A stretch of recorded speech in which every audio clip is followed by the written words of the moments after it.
Making a professional email signature is very easy. Today I'm going to show you how to do it. First of all, open up the web browser. Then search here for HubSpot email signature. Now, tap to open the first link. So, once you get into the HubSpot site, click to create signature.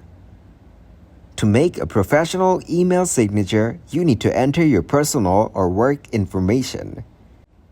So, you need to enter your name, job title, department, company name, office phone number, website URL, email address, home address, and enter your social sites link such as Instagram, Facebook, LinkedIn, and Twitter.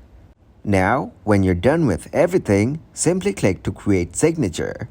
Then, roll the bar to tell how many employees work at your company, and then tap to confirm and submit. Now your email signature is ready. You can copy it or copy its source code. Also, you can send email to your colleagues.